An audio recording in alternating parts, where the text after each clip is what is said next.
So hello guys, today we will discuss about the abortion. Abortion क्या है? Abortion को हम लेमन लैंग्वेज में क्या बोलते हैं?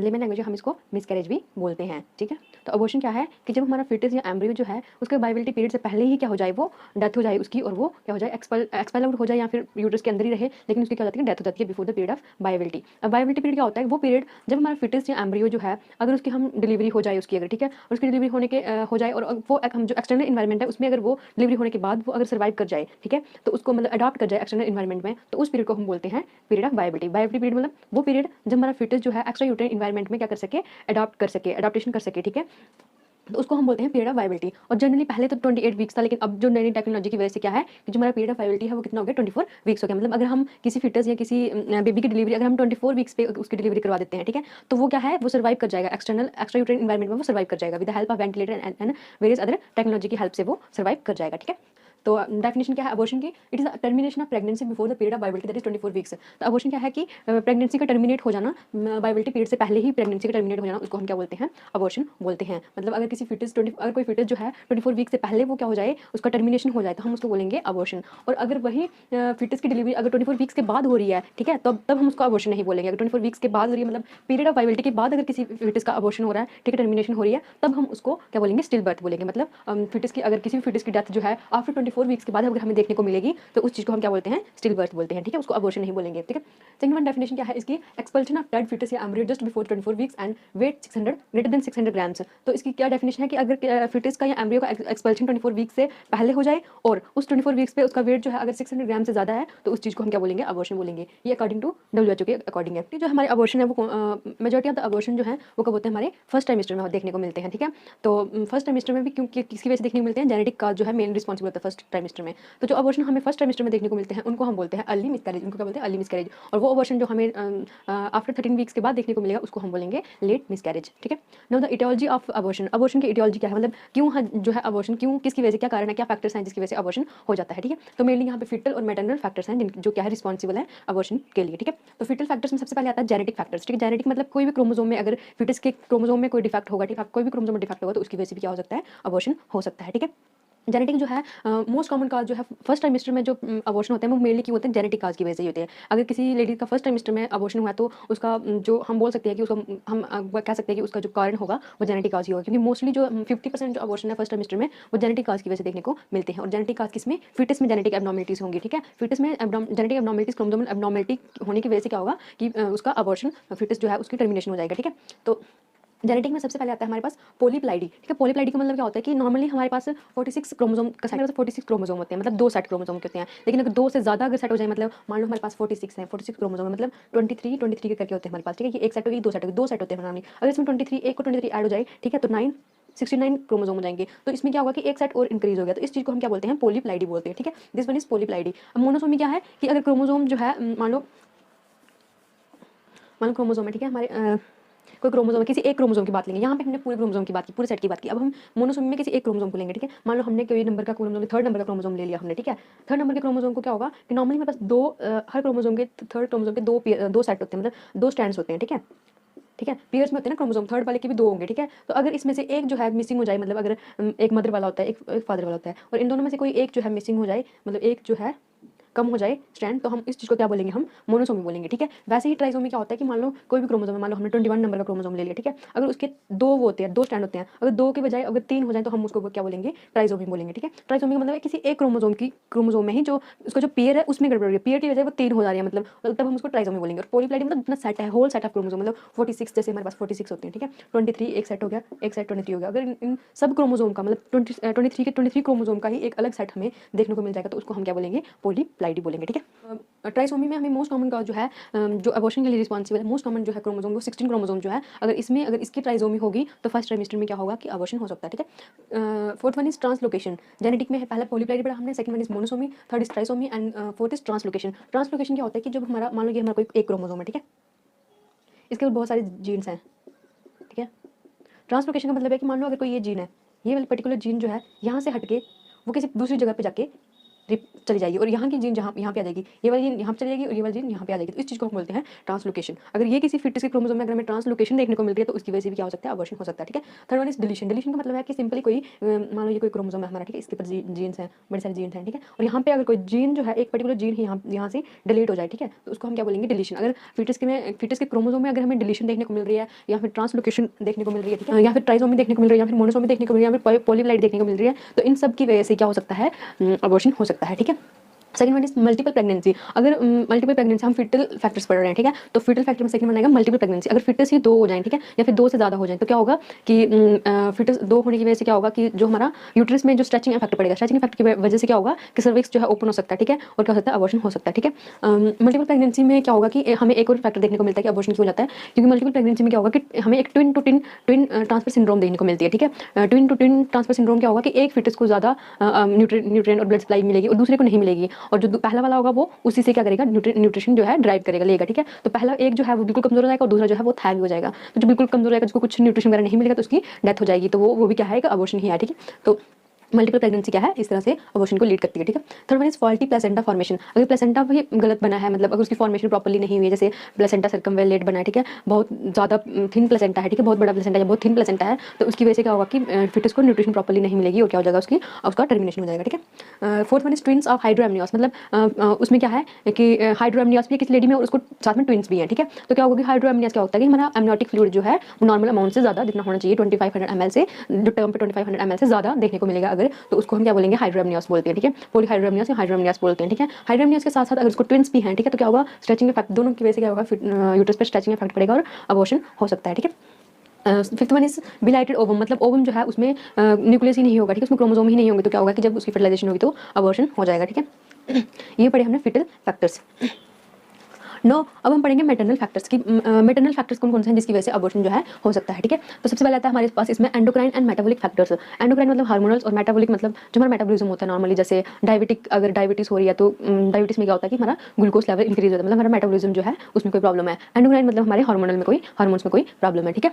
तो इसमें एंडोक्राइन और मेटाबॉलिक में क्या देखने को मिलता है, हाइपोथायराइडिज्म। मेनली प्रेगनेंसी में हाइपर और हाइपोथायराइडिज्म देखने को मिलता है, और किसी लेडी में हाइपर और हाइपोथायराइडिज्म है तो अगर वो प्रॉपर ट्रीटमेंट नहीं लेगी तो उसमें क्या हो सकता है, अबॉर्शन हो सकता है। ठीक है। Second one is diabetes mellitus. ये क्या है, मेटाबॉलिक डिसऑर्डर। ठीक है। मतलब हमारा जिसमें ब्लड ग्लूकोज लेवल जो है इंक्रीज हो जाएगा। ठीक है। तो उसकी वजह से भी क्या होगा कि उसमें अबॉर्शन हो सकता है। ठीक है।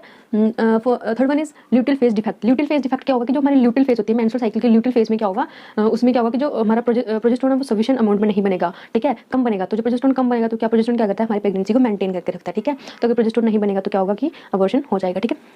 तो ये भी एक इंपॉर्टेंट फैक्टर है। ठीक है। तो अगर किसी लेडी में ल्यूटिल फेज, अगर हार्मोनल कोई फैक्टर है कि अगर प्रोजेस्टेरोन की कमी की वजह से अगर वो कंसीव नहीं कर पा रही है या बार बार उसको अबॉर्शन देखने को मिल रहा है उसमें, तो हम उसको हार्मोनल थेरेपी भी देते हैं। ठीक है। Second one is anatomical abnormalities. ठीक है। मेटरनल फैक्टर में पहले हमने पढ़ा endocrine and metabolic factors, and second was anatomical abnormalities. Anatomical abnormalities किसकी देखने को मिलेगी, जो फीमेल रिप्रोडक्टिव सिस्टम है उसकी एनाटॉमिकल एब्नॉर्मलिटीज की बात कर रहे हैं। ठीक है। तो सबसे पहले आता है हमारे पास सर्वाइकल इनकॉम्पिटेंसी या इनसफिशिएंसी। ठीक है। तो जो सर्वाइकल इनकॉम्पिटेंसी मतलब क्या होता है कि जो प्रेगनेंसी में हमारा सर्विक्स जो होता है वो करता है, सर्विक्स में क्या होता है, म्यूकस प्लग बन जाता है। ठीक है। तो म्यूकस प्लग की बनने की वजह से क्या होगा कि जो हमारी म्यूकस प्लग की वजह से क्या होगा, जो हमारी प्रेगनेंसी है उसको होल्ड करके रखता है म्यूकस प्लग। ठीक है। जो सर्विक्स में बनता है। ठीक है। तो अगर किसी भी कारण की वजह से क्या होगा कि वो सर्विक्स जो है वो प्रेगनेंसी को होल्ड नहीं कर पाएगा, तो क्या होगा कि सर्विक्स ओपन होगा और क्या हो जाएगी, प्रेगनेंसी टर्मिनेट हो जाएगी। ठीक है। तो जो सर्वाइकल इनसफिशिएंसी और इनकॉम्पिटेंसी जो है ये मोस्ट कॉमन कॉज है किसमें, अबॉर्शन का सेकंड ट्राइमेस्टर में देखने को मिलता है। मतलब अगर किसी लेडी में सेकंड ट्राइमेस्टर में अबॉर्शन देखने को मिल रहा है तो उसका मोस्ट कॉमन कारण जो है वो क्या होगा, सर्विक्स होगा। मतलब सर्विक्स जो है इनकॉम्पिटेंट है, मतलब वो प्रेगनेंसी को होल्ड नहीं कर पा रहा। ठीक है। तो उसके लिए हम फर्दर ट्रीटमेंट भी करते हैं, उसकी सुचरिंग भी करते हैं सर्विक्स की। ठीक है। जो सर्वाइकल जो इनसफिशिएंसी है ये क्या करता है, रिकरेंट अबॉर्शन के लिए भी रिस्पॉन्सिबल है। क्यों, क्योंकि जब क्या होगा, रिकरेंट अबॉर्शन का मतलब है कि किसी भी लेडी में 3 से ज़्यादा अबॉर्शन देखने को मिल रहा है और विदाउट एनी गैप, मतलब कंसेक्यूटिव 3 लगातार उसको कंटिन्यूसली उसको 3 या 3 से ज़्यादा अबॉर्शन देखने को मिल रहे हैं, तो उसको हम बोलेंगे रिकरेंट अबॉर्शन। तो रिकरेंट अबॉर्शन का मेन जो कारण है वो क्या है, सर्वाइकल इनकॉम्पिटेंसी भी हो सकता है। ठीक है। Second one is congenital malformation of uterus. ठीक है। पहले तो हमने पढ़ा सर्विक्स, मतलब सर्विक्स में कोई प्रॉब्लम है तो उसकी वजह से भी क्या हो सकता है, अबॉर्शन हो सकता है। और सेकंड ट्राइमेस्टर में जो अबॉर्शन मेनली देखने को किसकी वजह से मिलता है, सर्वाइकल इनसफिशिएंसी की या सर्वाइकल इनकॉम्पिटेंसी की वजह से देखने को मिलेगा। ठीक है। Second one is congenital malformation of uterus. अब यूट्रस में भी कंजेनिटल क्या है, बाय बर्थ जो है फीमेल में क्या होंगे, उसके यूट्रस में बाय बर्थ कुछ ऐसे डिफेक्ट देखने को मिलेंगे जिसकी वजह से जब वो कंसीव करेगी तो क्या होगा, उसका फिटस जो है वो अबॉर्ट हो जाएगा। ठीक है। तो कंजेनिटल कौन कौन से हैं, एरिकुलेट यूट्रस। एरिकुलेट यूट्रस का मतलब है कि हमारा यूट्रस है, ठीक है, ये पूरा क्या है, यूट्रस है। ठीक है। इसमें क्या होगा कि जो फंडस है इसमें एक टिम्पल जैसा देखने को मिलेगा। ठीक है। ऊपर से तो ये नॉर्मल रहेगा लेकिन सेंटर से क्या होगा, यहाँ पे एक डिम्पल जैसे देखने को मिलेगा, ठीक है। तो इसको हम क्या बोलते हैं, एरिकुलेट यूट्रस बोलते हैं, ठीक है। Second one is uterus didelphys. तो this one is uterus didelphys. Didelphys का मतलब है कि यहाँ पे हमें दो ही फैलोपियन ट्यूब देखने को मिलेगी, दो ही यहाँ पे यूट्रस होंगे, दो ही सर्विक्स होंगे और एक क्या होगा, वेजाइना देखने को मिलेगा। मतलब यूट्रन कैविटी जो है वो कितनी होंगी, दो होंगी, ठीक है। Third one is bicornuate uterus. Bicornuate uterus का मतलब है कि दो ओवरीज होंगी, ठीक है, यूट्रन कैविटी होगी एक, मतलब दो यूट्रन कैविटी होंगी और क्या होगा, एक क्या होगा, सर्विक्स होगा और एक वजाइना होगा। यहाँ पे क्या है, दो सर्विक्स है, ठीक है, एक वजाइना, यहाँ पे एक ही सर्विक्स होगा और एक वजाइना होगा और यूट्रन कैविटी दो होंगी, ठीक है।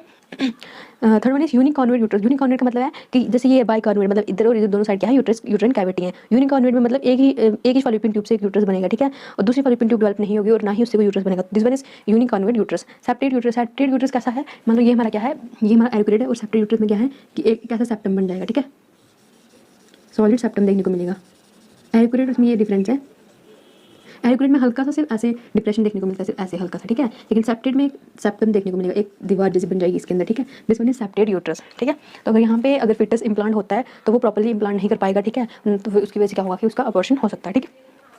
थर्ड वन इज हाँ, यूट्रेन सिंजे या फिर Asherman syndrome. This both are same things. Uterine synechiae में क्या होता है कि हमारी जो यूट्रेन अंदर की जो वाला लेयर है वो चिपक जाती है, ठीक है। चिपक जाने की वजह से क्या होगा कि वहाँ पे जो है जब प्रोडक्ट ऑफ कंसेप्शन आएगा तो वहाँ पे वो क्या इम्प्लांट नहीं कर पाएगा, ठीक है। तो इसी को हम क्या बोलते हैं, एशनमैन सिंड्रोम में बोलते हैं, मतलब कंप्लीट यूट्रेन वाल जो है अंदर से चिपक जाएगी, ठीक है। तो क्या होगा कि उस चीज़ को हम क्या बोलेंगे, एशनमैन सिंड्रोम बोलते हैं, ठीक है। ये भी क्या है, ये सारे क्या है हमारे कंजेनिटल डिफेक्ट, जिसकी वजह से क्या हो सकता है, अबॉर्शन हो सकता है, ठीक है। Third one is infection. Infection अगर फीमेल में ड्यूरिंग प्रेगनेंसी अगर इन्फेक्शन हो रही है, मेनली डॉट जो है, जैसे अगर ये वाली इन्फेक्शन देखने को मिल रही है, मतलब toxoplasmosis, rubella, cytomegalo, hepatitis B, ठीक है, अगर ये सब इन्फेक्शन जो है अगर फीमेल में ड्यूरिंग प्रेगनेंसी देखने को मिल रही है तो क्या हो सकता है, उसमें अबॉर्शन हो सकता है, ठीक है। Fourth one is immunological disorders. मतलब अगर कोई ऑटोइम्यून डिसऑर्डर है अगर किसी मदर में, ठीक है, ड्यूरिंग प्रेगनेंसी, जैसे एंटी फास्फोलिपिड एंटीबॉडी सिंड्रोम है, ठीक है। तो ये मेनली प्रेगनेंसी की एटोलॉजी में क्या होता है कि कुछ फिटल फैक्टर हैं जो कहते हैं अबॉर्शन के लिए रिस्पॉन्सिबल है और कुछ मैटरनल फैक्टर्स हैं। फिटल में मेनली क्या है, जेनेटिक फैक्टर्स जो है वो मेनली रिस्पॉन्सिबल है, और जेनेटिक फैक्टर की वजह से मेनली जो अबॉर्शन है वो फर्स्ट ट्राइमेस्टर में, जो मोस्ट कॉमनली जो अबॉर्शन है वो फर्स्ट ट्राइमेस्टर में देखने को मिलता है जेनेटिक फैक्टर्स की वजह से। और जो मैटरनल फैक्टर्स में मेनली जो है सर्वाइकल इनकॉम्पिटेंसी जो है वो किसके लिए रिस्पॉन्सिबल है, सेकंड ट्राइमेस्टर में अबॉर्शन के लिए जो रिस्पॉन्सिबल है वो कौन है, सर्वाइकल इनकॉम्पिटेंसी, ठीक है। मिडल में हमने पढ़ा हार्मोनल एंड मेटाबॉलिक फैक्टर्स, हमने पढ़े सॉरी उसमें इन्वायरमेंटल फैक्टर, जिसमें कि अगर मदर जो है स्मोकिंग कर रही है, अल्कोहल कंज्यूम कर रही है, ठीक है, या फिर सेकंड ट्राइमेस्टर में, फर्स्ट ट्राइमेस्टर में वो ट्रैवलिंग कर रही है, हैवी ट्रैवलिंग कर रही है, तो उसकी वजह से क्या हो सकता है, अबॉर्शन हो सकता है, ठीक है।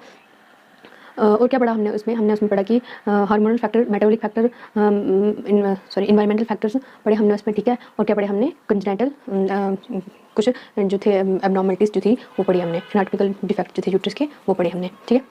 तो अब हम देखेंगे कि जो अबॉर्शन है वो बेसिकली कितने टाइप्स का अबॉर्शन है, ठीक है, अब हम उसको क्लासीफाई करेंगे, ठीक है। तो जो अबॉर्शन है मेनली जो है हमारा, मेनली जो ब्रॉडली हम इसको दो टाइप में क्लासीफाई करते हैं, स्पॉन्टेनियस और इंड्यूस। हम स्पॉन्टेनियस वो अबॉर्शन होता है जिसको हम नहीं चाहते और वो खुद ब खुद हो जाता है, ठीक है, ऑटोमेटिकली हो जाता है, ठीक है। Second one is induce. Induce मतलब हमने उसको खुद से इंड्यूस किया हुआ है, ठीक है, हमने अपने पर्पस के लिए उस अबॉर्शन को इंड्यूस करवाया, ठीक है, हम खुद उसको स्टार्ट करवाया। इंड्यूस में आते हैं हमारे लीगल और इलीगल अबॉर्शन। इंड्यूस में एक हम लीगली करते हैं जो एमटीपी एक्ट के अंडर आता है, ठीक है, और इलीगली जो होते हैं वो भी किसमें आते हैं, इंड्यूस, मतलब हम खुद ही इंड्यूस करवा रहे हैं उसमें, या तो इलीगली या तो इलीगली, ठीक है। अब हम स्पॉन्टेनियस जो मेन क्या है, स्पॉन्टेनियस अबॉर्शन में हम इसकी क्लासिफिकेशन देखेंगे, ठीक है। तो स्पॉन्टेनियस में आते हैं हमारे फर्दर दो, आइसोलेटेड, रिकरेंट। तो आइसोलेटेड अबॉर्शन क्या है, वो अबॉर्शन जो मतलब जैसे मतलब एक अबॉर्शन हुआ उसका, ठीक है, फिर वो दोबारा कंसीव कर लेगी, फिर मतलब ये है कि उसमें ये नहीं है कि कंटिन्यूसली अबॉर्शन नहीं देखने को मिलेंगे। आइसोलेटेड मतलब कभी भी अबॉर्शन हो जाएगा, ठीक है, उसमें रिकरेंट कंसिक्यूटिव अबॉर्शन नहीं होंगे, ठीक है, और वो अबॉर्शन के बाद वो दोबारा कंसीव भी कर लेगी, ठीक है। रिकरेंट में मतलब कि किसी भी फीमेल में मिनिमम 3 अबॉर्शन हो चुके हैं कंसिक्यूटिवली, मतलब बीच में कोई गैप नहीं है, एक अबॉर्शन हुआ, दूसरा हुआ, तीसरा हुआ, और 3 से ज़्यादा अगर उसमें अबॉर्शन देखने को मिल रहे हैं विदाउट एनी कंसेप्शन, तो उसको हम बोलते हैं रिकरेंट अबॉर्शन बोलते हैं उसको हम, ठीक है। तो आइसोलेटेड में हम आइसोलेटेड पढ़ेंगे मेनली, ठीक है। तो आइसोलेटेड की अलग अलग टाइप्स देखने को मिलती है हमें, ठीक है। आइसोलेटेड में सबसे पहले आता है हमारे पास मिस्ड अबॉर्शन। मिस्ड अबॉर्शन को हम क्या बोलते हैं, साइलेंट अबॉर्शन भी बोलते हैं, ठीक है। साइलेंट अबॉर्शन मतलब मिस्ड अबॉर्शन का मतलब क्या हुआ कि वो अबॉर्शन जिसमें अबॉर्शन तो हो जाता है, फीमेल फिटस की डेथ हो जाती है और फिटस क्या करता है, यूट्रस के अंदर ही रह जाता है, और जो फीमेल होती है उसके बारे में उसको कुछ पता नहीं होता, इसलिए हम इसको क्या बोलते हैं, साइलेंट अभी बोलते हैं, क्योंकि इसमें फीमेल को उस अबॉर्शन के बारे में वो अवेयर ही नहीं होती है, ठीक है, उसको पता ही नहीं होता कि उसका अबॉर्शन हो चुका है, ठीक है। Second one is threaten. Threaten मतलब वो अबॉर्शन मतलब वो स्टार्ट तो हो चुका है, लेकिन जो अबॉर्शन की जो प्रोग्रेस है वो स्टार्ट हो चुकी है, लेकिन वो इतनी लेवल तक नहीं पहुंची है कि जहाँ से हम उसको बचा ना सके, ठीक है। मतलब थ्रेटन अबॉर्शन वो होता है कि जब अबॉर्शन स्टार्ट तो हो गया लेकिन हम उसको बचा सकते हैं, फिटस को फिर भी अगर हमें पता चल जाए तो हम उसको क्या कर सकते हैं, फिटस को हम बचा सकते हैं, ठीक है, वो होता है थ्रेटन अबॉर्शन, ठीक है। Second third one is inevitable. Inevitable होता है कि नहीं हो सकती, मतलब इनएविटेबल का मतलब है कि ऐसा अबॉर्शन जिसमें जो है प्रेग्नेंट इस अबॉर्शन है वो इस लेवल तक पहुंच जाता है, प्रोग्रेस जो है अबॉर्शन की वो इस लेवल तक पहुंच जाती है कि अब हम चाहकर भी जो है फिटस को उसको नहीं बचा सकते, ठीक है। थ्रेटन में हम बचा सकते हैं अगर पता चल जाए, इनएविटेबल में मतलब हम नहीं बचा सकते फिटस को, इस लेवल तक जो अबॉर्शन का प्रोग्रेस पहुंच जाती है, ठीक है। Third one is complete abortion, complete मतलब जो प्रोडक्ट ऑफ कंसेप्शन है, मतलब जो फीटस है उसका जितना भी जो प्रोडक्ट होते हैं वो सारे क्या आते हैं, यूट्रस से बाहर आ जाते हैं, ठीक है। और third fourth one is last one is incomplete. Incomplete मतलब जो प्रोडक्ट होंगे उस कंसेप्शन के वो क्या होंगे, कुछ तो बाहर निकल जाएंगे थ्रू वेजाइना और कुछ जो है वो यूट्रस के अंदर रह जाएंगे। और इनकम्प्लीट जो अबॉर्शन है ये सबसे मतलब क्या होगा कि अगर इनकम्प्लीट हुआ तो क्या होगा कि पेशेंट में आधा जो है प्रोडक्ट ऑफ कंसेप्शन अंदर आ गया तो क्या हो सकता है, उससे पेशेंट को जो मदर है उसको ब्लीडिंग हो सकती है और क्या हो सकता है उसको मदर को शॉक में भी जा सकती है वो, ठीक है। लास्ट में सेप्टिक अबॉर्शन। सेप्टिक अबॉर्शन मतलब अबॉर्शन हुआ है और वो सेप्टिक अबॉर्शन इन सब में से किसी के साथ भी हमें देखने को मिल सकता है, ठीक है। सेप्टिक मतलब अबॉर्शन हुआ है उसके साथ साथ में मदर को क्या हो गई है, इन्फेक्शन हो गई है, ठीक है, रिप्रोडक्टिव सिस्टम में, ठीक है। तो उसको हम बोलेंगे सेप्टिक अबॉर्शन, ठीक है। अब हम डिटेल में पढ़ेंगे स्पॉन्टेनियस अबॉर्शन को, ठीक है। स्पॉन्टेनियस अबॉर्शन क्या होता है कि इसको हम क्या बोलते हैं, ऑटोमेटिक अबॉर्शन बोलते हैं, ठीक है। स्पॉन्टेनियस अबॉर्शन क्या है कि ऑटोमेटिक मतलब खुद ही हो गया, हमने कुछ नहीं किया अपने आप, हम नहीं चाहते थे उस अबॉर्शन को करवाना लेकिन वो खुद हो गया। इंड्यूस मतलब हम चाहते हैं वो हो, चाहे वो इलीगली हो चाहे लीगली हो, ठीक है। तो स्पॉन्टेनियस में अपने आप हम नहीं चाहते उस अबॉर्शन को, ठीक है। तो स्पॉन्टेनियस में सबसे पहले आता है हमारे पास थ्रेटन्ड अबॉर्शन। तो इसकी डेफिनेशन क्या है, process of abortion starts and reach up to the level from where pregnancy possible. तो इसमें क्या है कि जो अबॉर्शन का जो प्रोसेस है वो स्टार्ट हो जाता है, ठीक है, और उस लेवल तक पहुंच जाता है जहाँ से जो प्रेगनेंसी है हम उसको कंटिन्यू कर सकते हैं। मतलब इतना सीवियर नहीं होता कि मतलब स्टार्ट तो हो जाता है अबॉर्शन का प्रोसेस, स्टार्ट तो हो जाता है लेकिन फिर भी हम जो प्रेगनेंसी है उसको कंटिन्यू कर सकते हैं, ठीक है, अगर हमें पता चल जाए तो, ठीक है। अब इसके हमें कैसे पता चलेगा कि कौन सा टाइप का अबॉर्शन है, तो हम डिफरेंट अबॉर्शन के डिफरेंट क्लिनिकल साइंस पढ़ेंगे, ठीक है। तो सबसे पहले थ्रेटन्ड अबॉर्शन का क्या क्या साइंस है जो क्लिनिकली हमें पता चल जाता है कि कौन सा टाइप का अबॉर्शन है। तो थ्रेटन्ड अबॉर्शन में क्या होगा, जो लेस वेजाइनल ब्लीडिंग होगी, ब्लीडिंग तो होगी लेकिन बहुत ही कम, क्योंकि अभी स्टार्ट हुआ है वो अबॉर्शन सिर्फ, तो लेस वेजाइनल ब्लीडिंग, तो इसका मतलब ज़्यादा चांसेस है कि हम उसको फिटस को बचा सकते हैं, ठीक है। सेकंड वन इज ब्लीडिंग जो होगी वो ब्राइट रेड कलर की ब्लीडिंग देखने को मिलेगी इसमें, ठीक है। सर्वाइकल सबसे मेन इंपॉर्टेंट क्या है, इन सब में सर्वाइकल ओस देखेंगे हम, ठीक है। तो इसमें सर्वाइकल ओस क्या रहेगा, क्लोज रहेगा, मतलब क्लोज है, मतलब अगर सर्वाइकल ओस क्लोज है तो इसका मतलब है कि अभी भी जो है हम फिटस को बचा सकते हैं, ठीक है। तो इसमें जो सर्वाइकल ओस क्या रहेगा, क्लोज रहेगा, ठीक है। पेन क्या है, इसमें पेन होगी, पेन लेस भी हो सकता है और माइल्ड हल्की सी पेन हो सकती है लोअर एब्डोमेन में, ठीक है। यूट्रस जो है वो सॉफ्ट रहेगा, अगर यूट्रस जो है कंट्रैक्टेड, अगर हम यूट्रस को टच कर रहे हैं और वो कंट्रैक्टेड दिख रहा है इसका मतलब उसमें बहुत सीवियर कंट्रैक्शन हो रही है यूट्रस में, ठीक है। कंट्रैक्शन हो रही है तो इसका मतलब क्या है कि जो प्रोडक्ट ऑफ कंसेप्शन है वो बाहर आ सकता है, ठीक है, अबॉर्शन हो सकता है, ठीक है। तो सॉफ्ट यूट्रस है, मतलब इतना सीवियर जो है प्रोग्रेस अभी अबॉर्शन की नहीं हुई है, सॉफ्ट है यूट्रस, अभी उसमें कुछ ज्यादा कंट्रैक्शन नहीं आ रही है, ठीक है। साइज ऑफ यूट्रस जो किसके बराबर होगा, पीओजी मतलब पीरियड ऑफ जेस्टेशन के बराबर हमें, अगर हम यूट्रस को देखेंगे उसकी फंडा साइड देखेंगे तो यूट्रस का जो साइज होगा वो उतना ही रहेगा जितना पीरियड ऑफ जेस्टेशन में होना चाहिए। मतलब अगर उसकी पीओजी जो है अगर उसकी जितनी 32 वीक्स है तो उसका साइज ऑफ यूट्रस भी उतना ही होगा जितना 32 वीक्स में नॉर्मली होना चाहिए, ठीक है। ये हो गए हमारे किसके, थ्रेटन्ड अबॉर्शन के। थ्रेटन्ड अबॉर्शन मतलब ना के बराबर ही होता है, इसको हम इसमें हम फिटस को सेव कर सकते हैं, ठीक है। तो इसमें मैनेज क्या करेंगे, हम सिंपली क्या बोलेंगे, पेशेंट को बेड रेस्ट के लिए बोलते हैं, ठीक है। और पेशेंट को बोलेंगे कि हैवी वर्क नहीं करना है, उसको बोलना है जो सेक्सुअल एक्टिविटी है उसको अवॉइड करना है और जो है कंटिन्यूस क्या करनी है उसकी मॉनिटरिंग करनी है, ठीक है, फिटस की भी और मदर की भी कंटिन्यूस मॉनिटरिंग करनी है। और हमने क्या करना है थ्रेटन्ड अबॉर्शन में कि मदर को तो मॉनिटर करना है, फिटस को भी मॉनिटर करना है और साथ में हमने क्या करना है, मदर को है एक वेजाइनल बल्बल पैड दे देना है, ठीक है, ताकि हम देख सकें ब्लीडिंग को असेस कर सकें कि कितनी हुई है, ठीक है, वो दे देना। और साथ में अगर क्या है मदर RH नेगेटिव है तो हम क्या करेंगे, एंटी डी इम्यूनोग्लोबुलिन उसको दे देंगे। और साथ में हम क्या करेंगे, क्या ना हो मदर को सेप्सिस ना हो तो उसके लिए हम क्या करते हैं, प्रोफिलैक्टिक एंटीबायोटिक्स भी हम दे देंगे मदर को, ठीक है। तो ये हो गया हमारे थ्रेटन्ड अबॉर्शन का मैनेजमेंट, ठीक है। इसमें मेन क्या है कि इसमें हम सिर्फ बेड रेस्ट के लिए बोलते हैं और जो स्ट्रेनियस एक्टिविटीज होती है उसको अवॉइड करने के लिए बोलते हैं, कॉइटस को अवॉइड करने के लिए बोलते हैं। और हम इसमें क्या करते हैं, प्रोजेस्टेरोन भी देते हैं, ठीक है। 400 mg क्या करेंगे, प्रोजेस्टेरोन भी देंगे हम फीमेल को, ठीक है, क्योंकि प्रोजेस्टेरोन की कमी की वजह से भी हो सकता है अबॉर्शन, तो इसलिए हम उसको क्या करेंगे ताकि उसकी जो अगर वो प्रोजेस्टेरोन क्यों देंगे कि प्रोजेस्टेरोन प्रेगनेंसी को मेंटेन करता है। तो इसमें अबॉर्शन अभी स्टार्ट हुआ है सिर्फ, ठीक है, हुआ नहीं है, कंप्लीटली नहीं हुआ, स्टार्ट हुआ तो हम फिटस को बचा सकते हैं। तो फिटस को बचाने के लिए हम हर वो मेजर्स लगाएंगे जिससे फिटस जो है वो वहाँ पे रिटेन हो जाए और वह बच सके। तो उसके लिए हम प्रोजेस्टेरोन भी दे सकते हैं, ठीक है। प्रोजेस्टेरोन देंगे हम उसको तो क्या होगा कि जो है फिटस को अच्छी न्यूट्रिशन ब्लड सप्लाई मिलेगी तो जो फिटस जो है वो अच्छे से वहाँ पे ग्रो कर सकेगा और वो सर्वाइव कर जाएगा यूट्रस के अंदर, ठीक है। ये हो गया हमारा किसका, थ्रेटन्ड अबॉर्शन का मैनेजमेंट। अब हम देखेंगे इनएविटेबल अबॉर्शन क्या होता है। इनएविटेबल अबॉर्शन क्या होता है, जिसमें प्रोग्रेस ऑफ अबॉर्शन स्टार्ट तो हो जाता है लेकिन वो स्टार्ट हो जाता है और इस लेवल तक पहुंच जाता है जहाँ से हम प्रेगनेंसी को कंटिन्यू अब नहीं कर सकते, हम चाहें तो भी प्रेगनेंसी को कंटिन्यू नहीं कर सकते, मतलब फिटस को नहीं बचा सकते, ठीक है। अब इसमें कैसे क्या पता चलेगा हमें कि ये इनएविटेबल अबॉर्शन है, ठीक है। तो हम थ्रेटन्ड और इनएविटेबल को कंपेयर करेंगे, ठीक है। क्लिनिकल फीचर्स में हमें जो इसमें जो हमारा थ्रेटन्ड अबॉर्शन है इसमें हमें कम वेजाइनल ब्लीडिंग देखने को मिलेगी, ठीक है, लेकिन इनएविटेबल में हमें ज़्यादा वेजाइनल ब्लीडिंग देखने को मिलेगी क्योंकि इतना सीवियर जो है प्रोग्रेस ऑफ अबॉर्शन जो है स्टेज पहुंच चुकी है, तो इसमें ब्लीडिंग भी ज़्यादा देखने को मिलेगी। तो ब्लीडिंग होगी तो वैसी बात है कि प्रोडक्ट ऑफ कंसेप्शन को बाहर निकालना है, तो यूट्रस में कंट्रैक्शन होगी तो सीवियर पेन भी होगी, ठीक है। तो इसमें पेन भी सीवियर होगी और इसमें सर्वाइकल ओस भी क्या रहेगा, ओपन रहेगा, क्यों, क्योंकि इसमें अब जो प्रोडक्ट ऑफ अबॉर्शन है उसको बाहर निकालना है, तो उसको बाहर निकालने के लिए कंट्रैक्शन होंगी, तो कंट्रैक्शन होंगी तो क्या होगा, सर्वाइकल ओस भी क्या रहेगा, ओपन रहेगा, ठीक है, मतलब डायलेट रहेगा, ठीक है। और इसमें क्या होगा, वेजाइनल ब्लीडिंग कम होगी इसमें, ठीक है, ब्राइट वेजाइनल ब्लीडिंग देखने को मिलेगी, सर्वाइकल ओस क्या रहेगा, क्लोज रहेगा और जो पेन है वो कैसे रहेगी, कम, ज़्यादा पेनलेस होगा तो बहुत ही कम पेन देखने को मिलेगी और साइज ऑफ यूट्रस कैसा रहेगा, पीरियड ऑफ गेस्टेशन के बराबर होगा, ठीक है। मैनेज कैसे करेंगे? अगर फर्स्ट ट्राइमेस्टर है तो अगर उसमें इनएविटेबल अबॉर्शन स्टार्ट हो चुका है तो उसको कैसे मैनेज करेंगे, ठीक है। तो अगर फर्स्ट ट्राइमेस्टर है तो हम उसमें डायरेक्टेशन और क्यूरेटाइज करेंगे, ठीक है। जो प्रोडक्ट ऑफ कंसेप्शन जो है उसको निकालने के लिए हम क्या करेंगे, डायरेक्टेशन क्यूरेटाइज करेंगे और फर्दर क्या करेंगे, सेक्शन एंड इवैपोरेशन कर सकते हैं, ठीक है।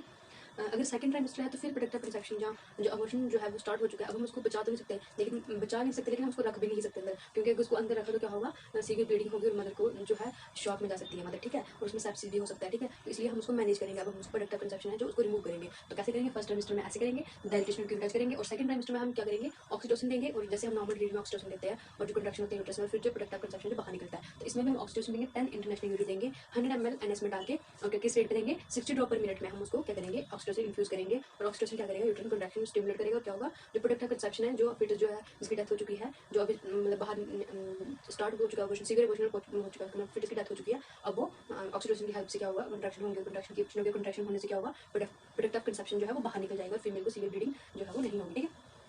Third one is complete abortion. Complete abortion में क्या होगा, जो प्रोडक्ट ऑफ कंसेप्शन है वो कंप्लीटली यूट्रस से बाहर निकल जाएगा, ठीक है। अब यूट्रस से कंप्लीटली बाहर निकल जाएगा तो क्या होगा कि अब यूट्रस को कॉन्ट्रैक्ट होने की भी जरूरत नहीं है, तो यूट्रस कैसा रहेगा, सॉफ्ट रहेगा, ठीक है। और जो ब्लीडिंग जो है वो भी क्या होगी, बहुत कम जाएगी ब्लीडिंग देखने को मिलेगी, क्यों, क्योंकि प्रोडक्ट ऑफ कंसेप्शन बाहर निकल गया। अगर कुछ उसका प्रोडक्ट जो है रह जाता अंदर, या तो प्लेसेंटा रह जाता है, फिटस का कुछ रह जाता अंदर, तो क्या होगा कि फीमेल में ब्लीडिंग होती है, लेकिन अब सब कुछ बाहर निकल चुका है तो क्या होगा, ब्लीडिंग भी कम हो जाएगी, ठीक है। उसकी पेन भी कम हो जाएगी, क्योंकि पेन तो तब होगी ना जब प्रोडक्ट कुछ अंदर रह जाए, उसको निकालने के लिए यूट्रस कॉन्ट्रैक्ट करता है, ठीक है। लेकिन अगर जब प्रोडक्ट ऑफ कंसेप्शन ये पूरा कंप्लीट बाहर निकल चुका है तो अब यूट्रस भी कॉन्ट्रैक्ट नहीं करेगा, उसको पेन भी नहीं होगी, ब्लीडिंग भी नहीं होगी, सर्वाइकल ओस जो है वो कंप्लीट हो जाएगा, क्यों, बंद हो जाएगा, क्यों, क्योंकि प्रोडक्ट ऑफ कंसेप्शन कंप्लीटली बाहर चुका है, तो सर्वाइकल ओस भी क्या रहेगा, बंद रहेगा, ठीक है। यूट्रस जो है वो स्मॉलर देन पीओजी, मतलब जो पीरियड ऑफ गेस्टेशन पे जितना यूट्रस की हाइट होनी चाहिए उससे जो है वो कम हो जाएगी, क्यों, क्योंकि प्रोडक्ट ऑफ कंसेप्शन जो है बाहर निकल गया तो फंडल हाइट भी ऑब्वियसली बात है कि वो कम हो जाएगी, ठीक है। History of expulsion of fleshy mass per vagina, अगर हम उस फीमेल को पूछेंगे तो वो हमें हिस्ट्री में बताएगी कि उसको पर वजाइना से कुछ फ्लैशी मास देखने को मिला था, और उस फ्लैशी मास से देखने के बाद जो अब वो हॉस्पिटल में आई है तो हॉस्पिटल में उसको क्या है, जो ब्लीडिंग है वो भी बहुत कम हुआ है, और जो पेन है वो भी सबसाइड होने लगी है, और सर्वाइकल ओस भी क्या है उसका कंप्लीट ओपन क्लोज हो चुका है, ठीक है। अब इसमें और इसमें क्या फर्क है, इसमें जो है इसमें भी ओस ओपन है, इसमें भी ब्लीडिंग कम है, इसमें भी पेन कम है, फर्क क्या है इन दोनों में, इसमें जो है प्रोडक्ट ऑफ कंसेप्शन बाहर निकल चुका है, ठीक है, कंप्लीटली बाहर निकल चुका है। इसमें जो है अभी प्रोडक्ट ऑफ कंसेप्शन यूट्रस के अंदर ही है, मतलब 13% प्रोडक्ट ऑफ कंसेप्शन यूट्रस के अंदर ही है, अभी उसका अबॉर्शन नहीं हुआ है, अभी वो अंदर ही स्लाइड हल्का सा स्टार्ट हुआ है सिर्फ, ठीक है। अब हम उसको फिटस को सेव कर सकते हैं, फिटस वैसा का वैसा ही अंदर यूट्रस के अंदर पड़ा है, ठीक है। इसलिए इसमें कम ब्लीडिंग देखने को, पेन भी कम है, क्योंकि अभी हल्का सा सिर्फ इनिशिएट हुआ है अबॉर्शन का प्रोसेस, ठीक है। इसमें कंप्लीटली अबॉर्शन हो चुका होकर क्या है, फिटस बाहर निकल चुका है, तो हाइट ऑफ यूट्रस जो है क्या हो जाएगी, कम हो जाएगी, ठीक है।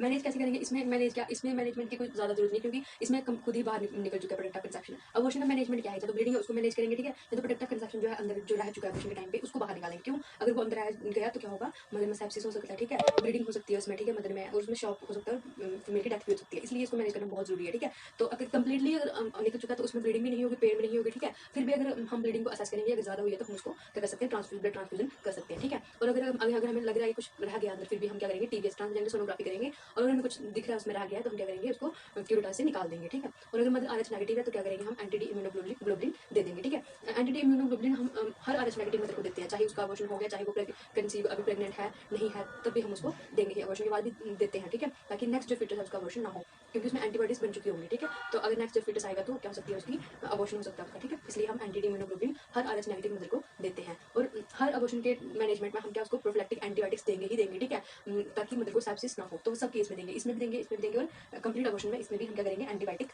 देंगे मदर को, ठीक है। थर्ड वन है इनकम्प्लीट अबॉर्शन। इनकम्प्लीट मतलब जिसमें क्या है कि जो प्रोडक्ट ऑफ कंसेप्शन है वो कंप्लीटली बाहर नहीं निकला, कुछ कुछ जो है उसका मास अंदर रह गया, ठीक है, कुछ जो है उसका अंदर, मतलब the entire product of conception is not expand, मतलब कंप्लीटली बाहर नहीं निकला यूट्रस से, और वो क्या हो गया कि उसका कुछ पोर्शन जो है वो यूट्रस के अंदर ही रह गया। अब मैंने बताया कि जब फिटस का कोई भी पार्ट या प्लेसेंटा कुछ भी अंदर रह जाए तो क्या करेगा, यूट्रस में सीवियर कॉन्ट्रैक्शन होगी, ठीक है, वो क्या होगा कि ब्लीडिंग होगी, फीमेल को पेन भी ज़्यादा होगी उसको, और ब्लीडिंग हो सकती है, और फीमेल में हेमरेज होगा, शॉक होगा, फीमेल क्या हो सकती है, डेथ हो सकती है। इसलिए क्या है कि जो इनकम्प्लीट अबॉर्शन है ये तो most common type of abortion है, क्लिनिकल में जितने भी अबॉर्शन देखने को मिलते हैं उसमें सबसे कॉमन जो है वो यही है, इनकम्प्लीट अबॉर्शन, ठीक है। इसमें क्या है कि आधा जो प्रोडक्ट ऑफ कंसेप्शन अंदर आ जाता है और आधा जो है बाहर निकल जाता है, ठीक है। अब इसमें साइन एंड सिम्टम हमें कैसे पता चलेगा कि इसमें कंप्लीट अबॉर्शन हुआ है कि इनकम्प्लीट अबॉर्शन हुआ है, तो अगर कंप्लीट इनकम्प्लीट हुआ है तो वो जो लेडी है वो बताएगी कि उसको क्या पर वजह से कुछ फ्लैशी मास देखने को मिला, ठीक है, और उस फ्लैशी मास के बाद क्या होगा, फीमेल में पेन कंटिन्यू रहेगी, पेन फ्लैशी मास भी निकल गया उसके यूट्रस से और पेन भी हो रही है, इसका मतलब फ्लैशी मास निकल गया मतलब कुछ पोर्शन निकल गया, पेन हो रही है, मतलब यूट्रस कॉन्ट्रैक्ट कर, मतलब अभी भी क्या है कुछ अंदर रह गया, ठीक है, इसलिए इसको पेन भी रहेगी और उसमें ब्लीडिंग भी रहेगी, ठीक है, पेन कॉन्ट्रैक्ट करेगा, ब्लीडिंग भी होगी, ठीक है। तो सर्वाइकल ओस जो है वो कैसा रहेगा, ओपन रहेगा, क्यों, क्योंकि अभी प्रोडक्ट ऑफ कंसेप्शन को बाहर निकलना है, ठीक है, उसको रास्ता चाहिए, तो इसलिए जो सर्वाइकल ओस है जो क्या रहेगा वो ओपन रहेगा। रहेगा, ठीक है। इसमें क्लोज रहेगा, क्यों? क्योंकि इसमें जो प्रोडक्टिव कंसेप्शन है वो निकल चुका है, अब सर्विक्स को ओपन रहने की जरूरत नहीं है, इसलिए ये क्लोज हो जाएगा, ठीक है। लेकिन ये ओपन रहेगा, इसलिए क्यों? क्योंकि प्रोडक्टिव कंसेप्शन अंदर है, यूट्रस अभी कॉन्ट्रैक्ट कर रहा है, इसलिए इसको पेन भी होगी, ब्लीडिंग भी होगी और ओस भी क्या रहेगा, ओपन रहेगा, ठीक है। यूट्रस क्या होगा, स्मॉलर देन पीओजी, इसमें भी स्मॉलर रहेगा, उसमें भी स्मॉलर रहेगा, ठीक है। क्योंकि इसमें प्रोडक्टिव यूट्रस जो है वो कुछ मटेरियल उसका बाहर निकल चुका है, इसलिए जो फंडस हाइट है थोड़ी सी कम हो जाएगी, ठीक है। मैनेज कैसे करेंगे? अगर अर्ली ट्राइमेस्टर मतलब फर्स्ट ट्राइमेस्टर है तो कैसे करेंगे? डायलेटेशन में क्यूरेटाइज करेंगे, और अगर लेट है, अगर सेकंड ट्राइमेस्टर है, ठीक है, तो हम डायलेटेशन सॉरी अगर अर्ली है तो डायलेटेशन में इवैक्यूएशन करेंगे, मतलब सर्विक्स को डायलेट करेंगे हैगा डायलेटर से, और क्या करेंगे फिर उसको इवैक्यूएट कर देंगे, मतलब खाली कर देंगे। इवैक्यूएट का मतलब खाली करना होता है, ठीक है। और सेकंड वन इज अगर लेट है तो क्या करेंगे? डायलेटेशन और क्यूरेटाइज, वही सर्विक्स को डायलेट करेंगे और क्यूरेटाइज क्या करेंगे? उस प्रोडक्टिव कंसेप्शन को रिमूव कर देंगे। इसमें इवैक्यूएशन में खाली करेंगे, मतलब वो हम सेक्शन से भी कर सकते हैं, ठीक है। Fourth one is missed abortion. Missed abortion क्या है? इसको हम साइलेंट अबॉर्शन भी बोलते हैं, ठीक है। मिस्ड मतलब इसमें अबॉर्शन हो गया होता है, फिर इसकी डेथ हो गई होती है, यूट्रस के अंदर ही डेथ हो जाती है, और जो फीमेल है उसको उसके बारे में कुछ अवेयर नहीं होती है, उसको ना ही कोई सिम्टम, मतलब उसको पता ही नहीं चलता कि उसका अबॉर्शन हो चुका है, ठीक है। तो इसमें जो है क्या है, इसकी डेफिनेशन क्या है? तो इसकी डेफिनेशन क्या है? फिटस इज डेड, फिटस की डेथ हो जाती है, retain inside the uterus for a variable period, और यूट्रस के अंदर फिटस जो है कुछ टाइम तक रहता है, अंदर रहता है, और फीमेल जो है उसके उस इवेंट के लिए अनअवेयर होती है, कि फीमेल को पता ही नहीं होता कि उसके फिटस का उसके बेबी का अबॉर्शन हो चुका है, ठीक है। इसलिए इसको साइलेंट अबॉर्शन भी बोलते हैं, क्योंकि फीमेल अनअवेयर होती है इस अबॉर्शन के लिए, ठीक है। इसमें साइलेंट सिम्टम क्या होंगे? कैसे पता चलेगा कि उसमें मिस्ड अबॉर्शन है? कुछ दिनों के बाद क्या होगा कि फीमेल जो है उसको वेजाइना से कुछ ब्राउनिश कलर का डिस्चार्ज देखने को मिलेगा, ठीक है। टोबैको कलर का मतलब ब्राउनिश कलर का डिस्चार्ज देखने को मिलेगा, ठीक है। और क्या होगा कि सबसिडेंस ऑफ प्रेगनेंसी सिम्टम्स क्या होगा? जो प्रेगनेंसी के सिम्टम होंगे वो सबसाइड होना स्टार्ट हो जाएंगे, ठीक है। जैसे ब्रेस्ट इनलार्जमेंट हुई थी तो वो कम हो जाएगा, रिट्रोग्रेशन ऑफ ब्रेस्ट हो जाएगा, ब्रेस्ट टिश्यूज, ठीक है। क्यों? क्योंकि अब फिटस की डेथ हो चुकी है, वो क्या बोलते हैं, प्लेसेंटा जो है वो भी अब सफिशिएंट अमाउंट में हार्मोन्स नहीं बना रहा है, एचसीजी नहीं बना पा रहा है, जिसकी वजह से क्या होगा कि जो सिम्टम हमें जो साइलेंट सिम्टम प्रेगनेंसी के देखने को मिलते हैं नॉर्मल प्रेगनेंसी में, वो अब नहीं देखने को मिलेंगे, ठीक है। एचसीजी ही कम हो चुका है, ठीक है। तो उसकी वजह से क्या होगा कि प्रेगनेंसी के सिम्टम जो नाजिया वॉमिटिंग वो भी सबसाइड हो जाएंगे, ठीक है। और क्या होगा? जो फीटल हार्ट रेट जो है वो भी एब्सेंट देखने को मिलेगी, क्योंकि फिटस की डेथ ही हो चुकी है, तो उसके जब हम स्टेथोस्कोप से सुनेंगे तो भी नहीं सुनाई देगा, डॉक्टर से सुनेंगे तो भी हमें फीटल हार्ट रेट नहीं सुनाई देगी, क्योंकि फिटस की डेथ हो चुकी है, ठीक है। यूपीटी करेंगे तो वो नेगेटिव आएगा, क्यों? क्योंकि एचसीजी जो है वो डिक्रीज हो चुका ब्लड में, ठीक है। अगर हम यूएसजी करेंगे तो क्या होगा? यूएसजी करेंगे तो जो हमें कार्डिक मोशन देखने को मिलती है हेल्दी बेबी में, लाइव बेबी में, वो हमें नहीं देखने को मिलेगी, वो एब्सेंट रहेगी, ठीक है। और फिटल की जो मूवमेंट है, जब हम अल्ट्रासाउंड करते हैं तो फिटल की कुछ मूवमेंट होती है, लेकिन जब हम डेड फिटस की करेंगे तो उसकी जो मूवमेंट होगी वो कैसे रहेंगी? एब्सेंट रहेंगी, ठीक है। क्यों? क्योंकि फिटस एब्सेंट डेथ हो चुका है, और फीमेल को वो भी बताएगी कि उसकी जो यूट्रस में कोई भी फिटस की मूवमेंट नहीं हो रही है, ठीक है। तो इससे पता चलेगा कि जो है फिटस की जो क्या हो चुकी है, डेथ हो चुकी है, ठीक है। मैनेज कैसे करेंगे? अब फिटस जो है अंदर है तो उसको निकालना है, ठीक है। तो डायलिटेशन करेंगे, फिर क्यूरेटाइज से निकाल सकते हैं, ठीक है। और अगर डायलिटेशन क्यूरेटाइज एक तो ये कर सकते हैं, दूसरा क्या कर सकते हैं? पर वेजाइनली हम जैसे मीजोप्रोस्टोल को देंगे, ठीक है, 800 माइक्रोग्राम देंगे पर वेजाइनली, ठीक है। और उसको हर 24 आवर के बाद रिपीट करेंगे, और इसमें क्या होगा? विदिन जैसे नॉर्मल अबॉर्शन होता है, इसमें वैसे ही मीजोप्रोस्टोल क्या करेगा? सर्वाइकल राइपनिंग करता है, यूट्राइन कॉन्ट्रैक्शन को इंक्रीज करता है। तो क्या होगा कि सर्वाइकल राइपनिंग की वजह से क्या होगा कि विदिन 48 आवर्स में जो प्रोडक्ट ऑफ कंसेप्शन है वो क्या आ जाएगा? जो फिटस जो डेथ जिसकी डेथ हो चुकी है यूट्रस से अंदर वो बाहर आ जाएगा, ठीक है। तो ये थे अबॉर्शन की टाइप्स और इसकी मैनेजमेंट।